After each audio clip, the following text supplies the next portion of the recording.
नमस्कार बच्चों, मैं देवकी नंदन राठौर स्टडी जोन क्लासेज के यूट्यूब चैनल में आपका एक बार फिर से स्वागत करता हूं। जैसा कि आप सब जानते हैं, लास्ट क्लास में जो अपना चैप्टर था वो था चुंबकत्व एवं चुंबकीय पदार्थों के गुण, यानी कि magnetism and properties of magnetic substances. तो उसकी अपन स्टडी कर रहे थे। उसका मैक्सिमम पार्ट अपन ने स्टडी कर लिया था। 2-4 टॉपिक्स और बाकी थे जिनके बारे में अपन आज डिस्कस करेंगे। तो आइए चलते हैं आज के हमारे फर्स्ट टॉपिक पर। चैप्टर का नाम था अपने चुंबकत्व एवं चुंबकीय पदार्थों के गुण। ठीक है डियर स्टूडेंट्स, ये तो था चैप्टर। और जो आज का अपना टॉपिक है वो है चुंबकीय पदार्थों का वर्गीकरण, क्लासिफिकेशन ऑफ मैग्नेटिक सब्सटेंसेज, यानी कि चुंबकीय पदार्थों का वर्गीकरण। तो जब अपन ने चुंबकीय पदार्थों का व्यवहार पढ़ा था, इसके पहले टॉपिक, तो मैंने उसमें परिनालिका बनाई थी और अलग अलग पदार्थों को उस परिनालिका में लटकाया था। और फेराडे ने ये बता दिया था कि चुंबकीय पदार्थ उनके गुणों और व्यवहार के आधार पर 3 प्रकार के होते हैं। सबसे फर्स्ट जो है वो होते हैं प्रतिचुंबकीय पदार्थ, प्रतिचुंबकीय पदार्थ। दूसरे पदार्थ थे फेराडे के अनुसार वो थे अनुचुंबकीय पदार्थ, अनुचुंबकीय पदार्थ। और तीसरे थे लोह चुंबकीय, लोह चुंबकीय पदार्थ। ठीक है डियर स्टूडेंट्स, जो प्रतिचुंबकीय पदार्थ थे उनके एग्जाम्पल हैं, मैंने आपको कल बताया था। मरकरी हो गया, जिंक हो गया, बिस्मिथ हो गया, अर्गेस्टम यानी कि सोना हो गया, और सिल्वर यानी कि चांदी हो गई। अनुचुंबकीय पदार्थ के जो एग्जाम्पल थे वो थे क्रोमियम और एल्यूमिनियम। ठीक है डियर स्टूडेंट्स। और जो लोह चुंबकीय पदार्थ है इसके बारे में तो अपन ने पढ़ ही लिया था। कौन कौन से होते हैं? Ferrous, cobalt, nickel. ये सब कौन से पदार्थ होते हैं? लोह चुंबकीय पदार्थ होते हैं, जिनके बारे में थोड़ा सा डीपली अपन ने पढ़ लिया था। लेकिन ये गुणधर्म क्यों प्रदर्शित करते हैं, क्यों व्यक्त करते हैं, उसके लिए अपन आज के टॉपिक में डिटेल से एक्सप्लेन करेंगे। तो सबसे पहले मैं बात करता हूं किसकी? प्रतिचुंबकीय पदार्थ की। प्रतिचुंबकीय पदार्थ की यदि मैं बात करूं, यानी कि वे पदार्थ जिनको चुंबकीय क्षेत्र में रखने पर यह चुंबकीय क्षेत्र से क्या होते हैं? प्रतिकर्षित होते हैं, चुंबकीय क्षेत्र के विपरीत दिशा की ओर खींचते हैं, या चुंबकीय क्षेत्र से विपरीत दिशा में जाने की कोशिश करते हैं। ऐसे पदार्थों को प्रतिचुंबकीय पदार्थ कहते हैं, और इस गुणधर्म को प्रतिचुंबकत्व कहा जाता है। एग्जाम्पल हो गया मरकरी, जिंक, बिस्मिथ, अर्गेस्टम यानी कि सोना और चांदी। ठीक है डियर स्टूडेंट्स, ये तो बात हुई प्रतिचुंबकीय पदार्थ की, यानी कि चुंबकीय क्षेत्र से क्या होंगे? प्रतिकर्षित होंगे, चुंबकीय क्षेत्र के विपरीत दिशा में जाने की कोशिश करते हैं, वो होते हैं प्रतिचुंबकीय पदार्थ। लेकिन ऐसा इनमें क्यों होता है उसकी व्याख्या अब करेंगे अपन। तो मैं बात करूं प्रतिचुंबकत्व की व्याख्या, प्रतिचुंबकत्व की व्याख्या की मैं बात करूं, यानी कि प्रतिचुंबकीय पदार्थ वे पदार्थ जो चुंबकीय क्षेत्र से तो क्या होते हैं? प्रतिकर्षित होते हैं, यानी कि प्रतिचुंबकत्व का गुण उन पदार्थों में पाया जाता है जिनके अणुओं या परमाणुओं में इलेक्ट्रॉन युग्मित अवस्था में होता है। ठीक है, यानी कि ये सब जो मटेरियल है, ये सब जो धातुएं हैं, जो इनका बाहरी कक्षक होता है वो पूरी तरीके से भरा हुआ रहता है। वो क्या होता है? पूरी तरीके से भरा हुआ रहता है। यानी कि यह गुण उन पदार्थों के परमाणुओं या अणुओं में पाया जाता है जिनमें इलेक्ट्रॉन युग्मित अवस्था में होता है, जिसके कारण प्रत्येक युग्म में इलेक्ट्रॉन का चक्रण, प्रत्येक युग्म में इलेक्ट्रॉन का चक्रण दूसरे इलेक्ट्रॉन के विपरीत दिशा में होता है, जिसके कारण ये दोनों इलेक्ट्रॉन एक दूसरे के चुंबकीय आघूर्ण को नष्ट कर देते हैं, एक दूसरे के चुंबकीय आघूर्ण को निरस्त कर देते हैं, जिसके कारण प्रत्येक परमाणु का चुंबकीय आघूर्ण या परिणामी चुंबकीय आघूर्ण कितना हो जाता है? 0 हो जाता है। जब चुंबकीय आघूर्ण ही 0 हो जाएगा, जब उसमें चुंबकत्व का गुण बिल्कुल ना के बराबर हो जाएगा, तो ऐसे पदार्थ क्या होंगे? चुंबकीय क्षेत्र से प्रतिकर्षित होने लग जाते हैं। एक बात और ध्यान रखना कि जब प्रतिचुंबकीय पदार्थों को चुंबकीय क्षेत्र में रखा जाता है तो इन पदार्थों से गुजरने वाली चुंबकीय क्षेत्र रेखाएं पूर्णतः बाहर की ओर होती है, यानी कि जो चुंबकीय क्षेत्र रेखा इन पदार्थों से गुजरती है वह बाहर से बहुत ज्यादा गुजरती है और अंदर से बहुत कम गुजरती है। ये कुछ इस तरीके से, यानी कि जो चुंबकीय क्षेत्र रेखाएं होगी वो बाहर से बहुत ज्यादा गुजरती है और अंदर से बहुत कम गुजरती है। एक और टॉपिक है छोटा सा, उसके बारे में भी मैं आपसे डिस्कस कर लेता हूं। वैसे जरूरत तो नहीं है बट आपको पता होना चाहिए। क्या उसके बारे में मैं बताऊं आपको।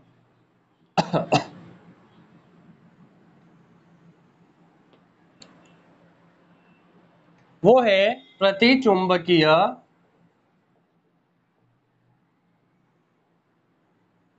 पदार्थ का व्यवहार। तो इसे समझने के लिए मैं दो डायग्राम बनाता हूं। डायग्राम कुछ इस तरीके से हैं। ये चुंबक के दो ध्रुव हैं, एक है एन ध्रुव, एक है एस ध्रुव। ये दोनों ध्रुव एक दूसरे के पास पास रखे हैं। मैंने उनके ऊपर क्या लगा दी है, कांच की प्याली लगा दी और प्रतिचुंबकीय पदार्थ का जो सॉल्यूशन है, जो द्रव है प्रतिचुंबकीय पदार्थ का द्रव, इस प्याली में भर दिया। तो क्या होता है उसके बारे में मैं अभी बताऊंगा। एक बात और, यदि ये दोनों ध्रुव N और S एक दूसरे से दूर दूर हैं, यहाँ तो क्या है ध्रुव पास पास हैं, यहाँ ध्रुव दूर दूर हैं, तो क्या होता है कांच की प्याली में, उसके बारे में भी अपन डिस्कस करते हैं। कब? जब ध्रुव पास पास स्थित है या निकट स्थित है, और दूसरा जब ध्रुव दूर स्थित हैं, यानी कि एक दूसरे से दूरी पर हैं। ठीक है डियर स्टूडेंट्स। तो प्रतिचुंबकीय पदार्थ का व्यवहार या प्रतिचुंबकीय पदार्थ का नेचर क्या होता है, वो ये है कि प्रतिचुंबकीय पदार्थ को कांच की प्याली में लेकर पास पास रख के चुंबकीय ध्रुवों के मध्य यदि रखा जाए तो इसमें भरा जो द्रव है वो बीच में से क्या होने लग जाएगा, बीच में से दबने लग जाएगा। क्या होगा, वो बीच में से दबने लग जाएगा। और यदि ध्रुवों के मध्य की दूरी को बढ़ा दिया जाए तो द्रव बीच में से ऊपर उठने लग जाएगा। कैसे द्रव बीच में से दबेगा, कैसे? ये ऐसे कुछ इस तरीके से द्रव बीच में से दब जाएगा और यहाँ पर द्रव बीच में से उठ जाएगा। अब बच्चों ये क्यों होगा, ये क्यों होगा? ये इसलिए होगा क्योंकि कांच की प्याली, ये कांच की प्याली है, इसमें कोई द्रव कुछ इस तरीके से भरा हुआ है। ठीक है डियर स्टूडेंट्स।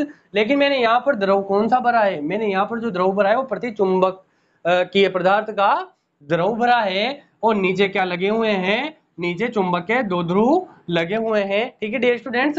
अब प्रतिचुंबकीय पदार्थ क्या होंगे, इन दोनों चुंबक के ध्रुवों से क्या होंगे, प्रतिकर्षित होंगे, यानी कि दूर जाने की कोशिश करेंगे। यानी कि इधर का द्रव इधर जाने की कोशिश करेगा और इधर का द्रव इधर जाने की कोशिश करेगा, तो बीच का द्रव क्या होगा, नीचे दब जाएगा। ठीक है डियर स्टूडेंट्स।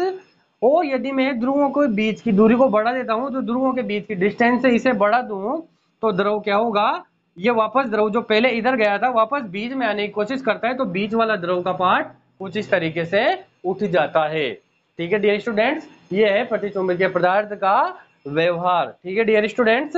अब बात करते हैं अपन अनुचुंबकीय पदार्थों की। किसकी बात करें, अनुचुंबकीय पदार्थों की। तो अगला टॉपिक है अपना अनुचुंबकीय पदार्थ। इसके बारे में भी अपन ने पढ़ तो लिया था, फिर भी मैं एक बार बता देता हूं। वे पदार्थ जिनको चुंबकीय क्षेत्र में रखे जाने पर, ये कौन, अनुचुंबकीय पदार्थ चुंबकीय क्षेत्र में रखे जाने पर चुंबकीय क्षेत्र की दिशा में अल्प आकर्षित होते हैं। आकर्षित तो होते हैं लेकिन थोड़े से आकर्षित होते हैं, दुर्बल बल के साथ आकर्षित होते हैं। ऐसे पदार्थों को अनुचुंबकीय पदार्थ कहते हैं। या मैं ऐसे बोल दूं कि ऐसे पदार्थ जिनको चुंबकीय क्षेत्र में रखे जाने पर यह चुंबकीय क्षेत्र की दिशा में कुछ चुंबकित हो जाते हैं। चुंबकित होंगे लेकिन ज्यादा बल के साथ नहीं होंगे, दुर्बल बल के साथ चुंबकित हो जाते हैं। ऐसे पदार्थों को अनुचुंबकीय पदार्थ कहते हैं और इस गुण को अनुचुंबकत्व कहा जाता है। एग्जाम्पल की मैं बात करूं तो क्रोमियम हो गया, एल्यूमिनियम हो गया, ये सब कौन से पदार्थ है? अनुचुंबकीय पदार्थ हैं। अब बात करते हैं अनुचुंबकत्व की व्याख्या। अनुचुंबकत्व की व्याख्या की मैं यदि बात करूं तो अनुचुंबकत्व का गुण उन पदार्थों में पाया जाता है जिनके अणुओं या परमाणुओं में इलेक्ट्रॉन अयुग्मित अवस्था में होता है। यानी कि जो इनका बाहरी कक्षक रहेगा उसमें इलेक्ट्रॉन जो है वो अयुग्मित अवस्था में होंगे। जैसे कि आपने 11th केमिस्ट्री में पढ़े होंगे ऑर्बिटल, लास्ट ऑर्बिटल में 1s 2s sp-df में मैक्सिमम कितने इलेक्ट्रॉन होते हैं? जैसे s की बात करूं तो 2 होते हैं, p की बात करूं तो 6 होते हैं। तो प्रतिचुंबकीय पदार्थों में तो ये s में 2 भरे होंगे, p में पूरे 6 के 6 भरे होंगे, ठीक है डियर स्टूडेंट्स। लेकिन अनुचुंबकत्व पदार्थ में ये पूरे नहीं भरे होते हैं, अयुग्मित अवस्था में होते हैं। जैसे s वाले में 1 हो सकता है, p वाले में 2 3 4 5 हो सकते हैं। यानी कि अनुचुंबकत्व का गुण उन पदार्थों में पाया जाता है जिनके अणु या परमाणुओं में इलेक्ट्रॉन अयुग्मित अवस्था में होता है, जिसके कारण हर उस एक इलेक्ट्रॉन का जो चुंबकीय आघूर्ण होता है वो फिक्स होता है। भाई एक ही इलेक्ट्रॉन है यहाँ पर, जब इलेक्ट्रॉन का चक्रण होगा तो केवल और केवल उस पर्टिकुलर इलेक्ट्रॉन का ही चुंबकीय आघूर्ण होगा, दूसरा तो कोई इलेक्ट्रॉन है ही नहीं जिसका भी चक्रण हो जिसके कारण ये एक दूसरे को नष्ट कर सके। इसमें ऐसा नहीं है, इसमें जो इलेक्ट्रॉन है उसका स्थायी चुंबकीय आघूर्ण होता है, जिसके कारण हर एक टुकड़ा किसका, उस परमाणु या उस अणु का हर एक टुकड़ा एक छोटे चुंबक की तरह व्यवहार करता है, जिसका खुद का एक स्थायी चुंबकीय आघूर्ण होता है, जिसके कारण ही ये चुंबकीय क्षेत्र से अल्प आकर्षित होते हैं। ठीक है डियर स्टूडेंट्स, अब मैं बात करूं कि यदि अनुचुंबकीय पदार्थों को चुंबकीय क्षेत्र में रखा जाए तो इनसे गुजरने वाली चुंबकीय क्षेत्र रेखाएं इनके भीतर बहुत ज्यादा होती है, जबकि बाहर चुंबकीय क्षेत्र रेखाओं की संख्या कम होती है। कुछ इस तरीके से यदि अनुचुंबकीय पदार्थों को चुंबकीय क्षेत्र में रखेंगे तो इनके अंदर से गुजरने वाली चुंबकीय क्षेत्र रेखाएं, इनके भीतर से गुजरने वाली चुंबकीय क्षेत्र रेखाओं की संख्या निर्वात की तुलना में ज्यादा होती है, बाहर चुंबकीय क्षेत्र रेखाएं कम गुजरती है। ठीक है डियर स्टूडेंट्स, देखते हैं जिस तरीके से प्रतिचुंबकीय पदार्थों का व्यवहार कांच की प्याली में दर्शाया था, उसी तरीके से अनुचुंबकीय पदार्थों का व्यवहार भी है। वो क्या है? अनुचुंबकीय पदार्थों का व्यवहार। ठीक है डियर स्टूडेंट्स, तो ये क्या होगा, इसमें भी सेम वही वाला डायग्राम, चुंबक के दो ध्रुव हैं, ये N ये है S, और दोनों ध्रुव एक दूसरे के पास पास हैं। ये कांच की प्याली, इसमें कौन सा पदार्थ लिया इस बार? अनुचुंबकीय पदार्थ को लिया। ये ठीक सेकंड डायग्राम, ये N और इस बार ध्रुवों के मध्य की दूरी को बढ़ा दिया, ठीक है, और कहिए कांच की प्याली रख दी। क्या होगा डियर स्टूडेंट्स, जब किसी कांच की प्याली में अनुचुंबकीय पदार्थों को रखकर पास पास रखे चुंबकीय ध्रुवों के मध्य रखा जाए तो द्रव क्या होगा?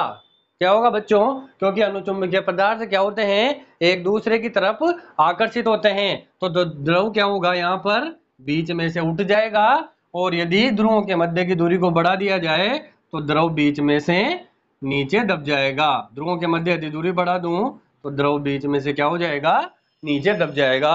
यानी कि कोई भी कांच की प्याली है, उसमें यदि अनुचुंबकीय पदार्थों को लेकर पास पास रखे चुंबकीय ध्रुवों के मध्य रख दिया जाए तो द्रव बीच में से उड़ जाता है, और ध्रुवों के मध्य की दूरी बढ़ा दी जाए तो द्रव बीच में से दब जाता है। क्यों दबता है?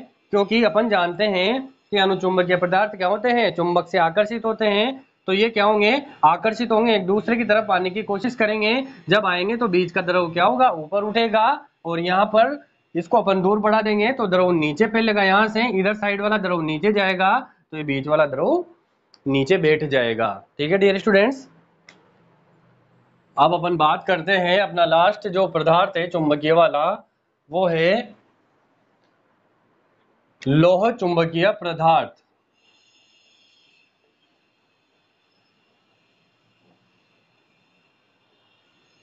लौह चुंबकीय पदार्थ यानी कि फेरोमैग्नेटिक सब्सटेंस। ठीक है डियर स्टूडेंट्स, इसके बारे में मैं आपको बताऊं, वे पदार्थ जिनको चुंबकीय क्षेत्र में रखने पर यह चुंबकीय क्षेत्र की दिशा में प्रबल आकर्षित होते हैं। क्या चुंबकीय क्षेत्र की दिशा में प्रबल आकर्षित होते हैं, यानी कि जब इन पदार्थों को चुंबकीय क्षेत्र में रखा जाएगा तो ये चुंबकीय क्षेत्र की तरफ क्या होंगे, खींचने लगेंगे, चुंबकीय क्षेत्र की तरफ आकर्षित होने लगेंगे, वो भी बहुत स्ट्रांगली तरीके से, यानी कि स्ट्रांगली अट्रैक्टेड होंगे। यानी कि जब ऐसे पदार्थों को चुंबकीय क्षेत्र में रखा जाएगा तो यह चुंबकीय क्षेत्र की दिशा में क्या होंगे, बहुत ही प्रबल तरीके से चुंबकित हो जाते हैं। ऐसे पदार्थों को लोह चुंबकीय पदार्थ कहते हैं और पदार्थों के इस गुण को लोह चुंबकत्व कहते हैं। ठीक है dear students, example ferrous, cobalt, nickel हो गया, इधर से Fe3O4b, इसी का S के यानी कि प्राकृतिक चुंबक है, नेचुरल मैग्नेट है, वो भी क्या है, लोह चुंबकीय पदार्थ होता है। अब बात करते हैं लोह चुंबकत्व की व्याख्या। लोह चुंबकत्व की व्याख्या की मैं बात करूं तो यह गुण उन पदार्थों के परमाणुओं में पाया जाता है जिन पदार्थों के परमाणुओं या अणुओं में इलेक्ट्रॉन अयुग्मित अवस्था में होता है। कहने का मतलब यह है कि लोह चुंबकत्व और अणुचुंबकत्व दोनों गुण उन पदार्थों के परमाणुओं में पाए जाते हैं जिनमें जो बाहरी कक्षक वाला इलेक्ट्रॉन रहता है वो पूरी तरीके से भरा हुआ नहीं रहता है, इलेक्ट्रॉन अयुग्मित अवस्था में होता है। तो इसमें भी क्या होगा कि लोह चुंबकीय पदार्थ में भी उस प्रत्येक परमाणु का क्या होगा, एक फिक्स चुंबकीय आघूर्ण होता है, फिक्स मैग्नेटिक मोमेंट होता है, जिसके कारण हर एक छोटा परमाणु एक चुंबक की तरह व्यवहार करता है। अब आप बोलोगे मेरे से सर अणुचुंबकत्व में भी इलेक्ट्रॉन अयुग्मित अवस्था में होता है और लोह चुंबकत्व में भी इलेक्ट्रॉन अयुग्मित अवस्था में होता है, दोनों में डिफरेंस क्या है? तो बच्चों में ये बताना चाहूंगा कि लोह चुंबकत्व और अणुचुंबकत्व में केवल और केवल तीव्रता का अंतर होता है। किसका अंतर होता है? केवल और केवल इंटेंसिटी का अंतर होता है, क्योंकि अणुचुंबकीय पदार्थ भी आकर्षित होते हैं लेकिन अल्प आकर्षित होते हैं, जबकि लोह चुंबकीय पदार्थ प्रबल तरीके से आकर्षित होते हैं।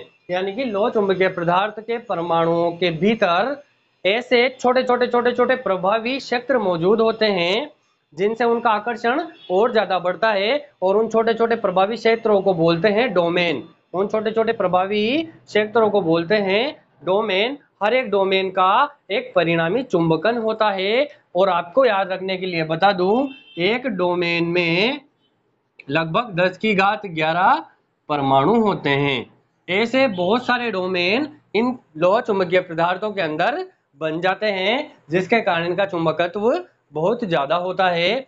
मैं यदि बात करूं लोह चुंबकीय पदार्थों को यदि चुंबकीय क्षेत्र में रखेंगे तो इनके अंदर से गुजरने वाली चुंबकीय क्षेत्र रेखाओं की संख्या बहुत ज्यादा होती है, बहुत बहुत ज्यादा होती है।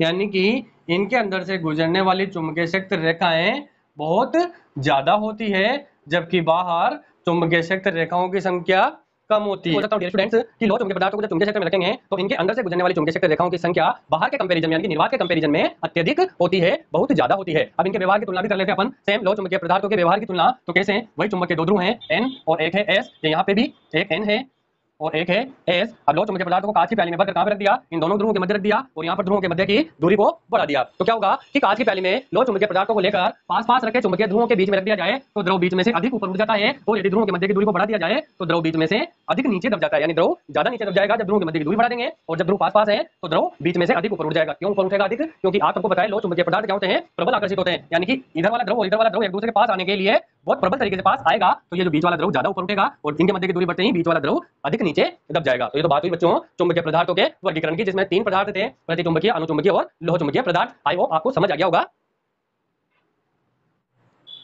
ठीक है डियर स्टूडेंट्स, अब हमारा नेक्स्ट टॉपिक है क्यूरी नियम। क्यूरी नियम, क्यूरी नियम क्या होता है? मोस्ट इंपोर्टेंट टॉपिक है बच्चों। एक नंबर में क्वेश्चन आने का बहुत ज्यादा चांस होता है, एक नंबर में बहुत ज्यादा बार वो क्वेश्चन पूछ लेता है कि what do you mean by Curie law? आप क्यूरी के नियम से क्या समझते हैं? क्यूरी एक लेडी थी, आपकी जानकारी के लिए मैं बता दूं, ये पोलैंड की रहने वाली थी डियर स्टूडेंट्स।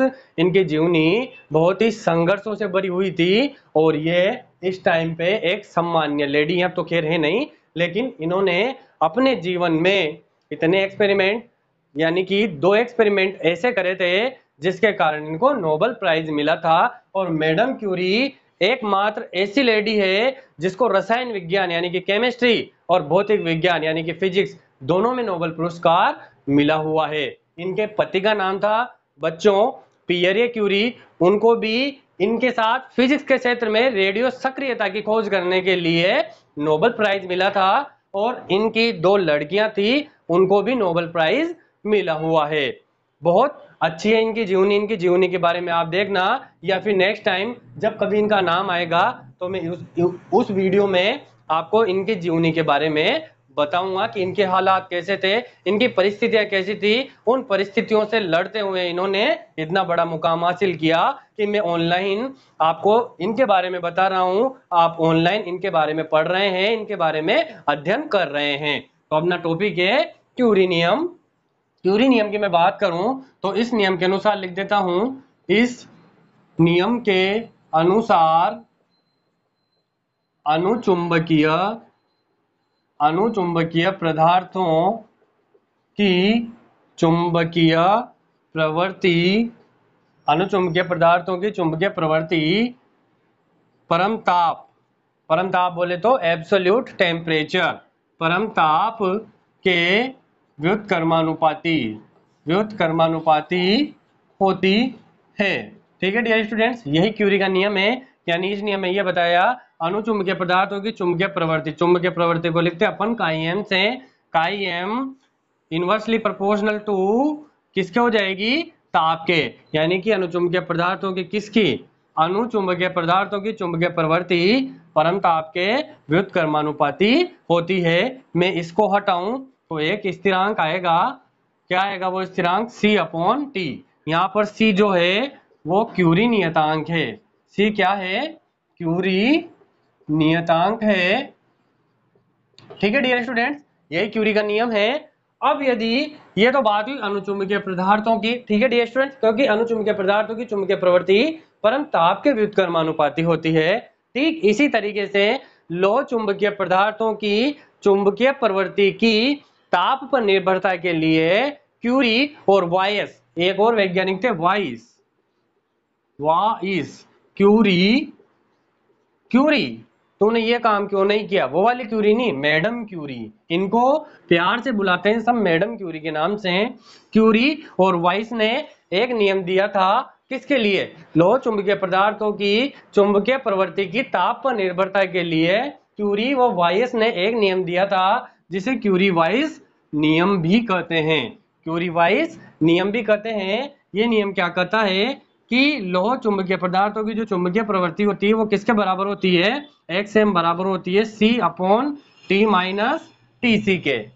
ये है क्यूरी वाइस का नियम। यहाँ पर जो टीसी है वो है लोह चुंबकीय पदार्थों के लिए ताप। टीसी क्या है, लोह चुंबकीय पदार्थों के लिए क्यूरी ताप है। ठीक है डियर स्टूडेंट्स, ये खत्म हो गया क्यूरी नियम।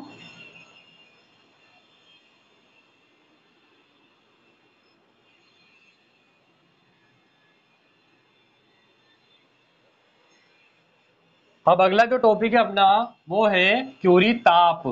क्या है वो, क्यूरी ताप। क्यूरी ताप क्या होता है डियर स्टूडेंट्स, क्यूरी ताप वह ताप है जिस पर कोई भी लोह चुंबकीय पदार्थ अनुचुंबकीय पदार्थ में बदल जाता है, उस ताप को क्यूरी ताप कहते हैं। अलग अलग लोह चुंबकीय पदार्थों के लिए क्यूरी ताप भी अलग अलग होते हैं। ठीक है डियर स्टूडेंट्स, आपको सिर्फ इतना ध्यान रखना है कि क्यूरी ताप वो ताप है, वो टेम्परेचर है जिस पर कोई भी लोह चुंबकीय पदार्थों को गर्म किया जाए तो वो किस में बदल जाएगा, अनुचुंबकीय पदार्थ में बदल जाएगा। उस ताप को क्यूरी ताप कहते हैं। ठीक है बच्चों, अब अपन बात कर लेते हैं। अपन ने क्यूरी नियम पढ़ लिया, क्यूरी ताप पढ़ लिया, प्रतिचुंबकीय अनुचुंबकीय पढ़ लिया। एक न्यूमेरिकल में बता देता हूं। न्यूमेरिकल मेरे पास कुछ इस तरीके से, देखो आप बोर्ड पे, किसी लोह चुंबकीय पदार्थ का क्यूरी ताप 300 डिग्री केल्विन है यदि 400 डिग्री केल्विन ताप पर उसकी चुंबकीय प्रवृत्ति 0.5 हो जाती है या 0.5 है तो क्यूरी नियतांक ज्ञात कीजिए। क्या ज्ञात करना है अपन को? क्यूरी नियतांक ज्ञात करना है। ठीक है बच्चों, कोई भी लोह चुंबकीय पदार्थ है उसका क्यूरी ताप कितना दे रखा है अपन को, यानी कि क्यूरी ताप Tc कितना दे रखा है 300 डिग्री केल्विन, ठीक है ना। और चुंबकीय प्रवृत्ति किसकी? उस लोह चुंबकीय पदार्थ की चुंबकीय प्रवृत्ति यानी कि काई m वो दे रखी है 0.5। एक और ताप दे रखा है, ये दे रखा है T कितना 400 डिग्री केल्विन। अपन को क्या ज्ञात करना है? क्यूरी नियतांक ज्ञात करना है। तो अभी थोड़ी देर पहले मैंने क्यूरी वाइस का नियम बताया था आपको। क्यूरी वाइस का नियम क्या बोलता है? काई m बराबर C T माइनस TC। ठीक है डियर स्टूडेंट्स, C क्यूरी नियतांक है तो C बराबर क्या हो जाएगा? काई m T माइनस TC हो जाएगा। ठीक है डियर स्टूडेंट्स, तो यहाँ पर ये वैल्यू रख देते हैं। तो C बराबर काई m कितना है? 0.5, T कितना है? 400 और TC कितना है? 300 डिग्री केल्विन।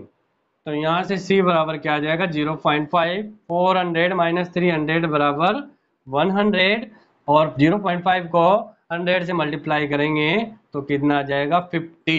ये आ गया क्यूरी कांस्टेंट। कितना आया? क्यूरी नियतांक 50 आ गया। आई होप आपको समझ में आ गया होगा। आप भी अपनी टेक्स्ट बुक में से न्यूमेरिकल को सॉल्व करने की कोशिश करें। आज के लिए बस इतना ही। जो इसके आगे के टॉपिक्स बचे हैं, एक टॉपिक्स और बचा हुआ है चुंबकीय शक्तिल्य वर्क, मैग्नेटिक हिस्टैरिसीस कर्व, उसको अपन कल की ऑनलाइन क्लास में डिस्कस करेंगे। और मैं आपको एक बार पुनः दोहराना चाहूँगा, यदि आपको हमारे वीडियोस पसंद आ रहे हैं तो प्लीज़ इसे लाइक करें, शेयर करें और सब्सक्राइब करें और अपनी स्टडी को कंटिन्यू करें। मुझे दीजिए इजाज़त। जय हिंद, जय भारत।